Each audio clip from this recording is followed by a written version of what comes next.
A sports broadcaster in California applied for a job in his home state. A couple of weeks went past, he hadn't heard anything, so he sent a follow-up. In that follow-up, he mentioned that one reason he applied was because he and his family regularly vacation in this community. A couple weeks later, he finally heard back from the employer, set up an interview, and got the job. So what should you do and what should you avoid when following up your sports broadcasting job applications? Those are the questions I'll address in this edition of Q&A with STAA. I'm John Chalesnik. First thing to do, at the end of your cover letter, state a date upon which you're going to follow up with that employer. And the follow-up should be by phone. Tell the employer if you get their voicemail, you'll leave a message. Second thing, make that first follow-up, as I just said, by telephone. It gives the employer an opportunity to hear some of your personality, and it also demonstrates some of the confidence that most or all broadcasting employers value. Third, in your follow-up, state why you're contacting that employer. Why are they of particular interest to you? And then state what you bring to the table, your skills that are relevant to the job.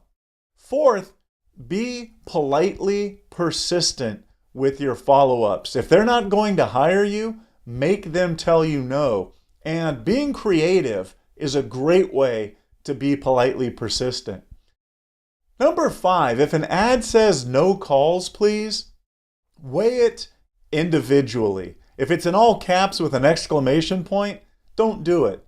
But some employers put no calls, please, yet appreciate when job seekers follow up because it shows a degree of determination that they respect. So weigh it individually. And if you know somebody who knows that employer, ask the person how they think the employer would feel about whether you called anyway. I had a sports radio program director in Chicago tell me that he used to always follow up when the ad said no calls please because he knew nobody else was and it was a way for him to stand out. Finally, after you make that first follow-up via telephone, don't call again. Make your other follow-ups via email or snail mail because telephone calls can quickly become annoying. There are a couple of things to never say when you follow up. One, don't ask for a reply.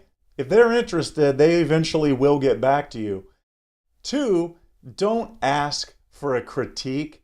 You're in the job market. If you ask for a critique, it's off topic and it speaks of inexperience. Plus, if the employer doesn't know you, it's a situation where if they don't want to hire you, they probably don't want to critique you either.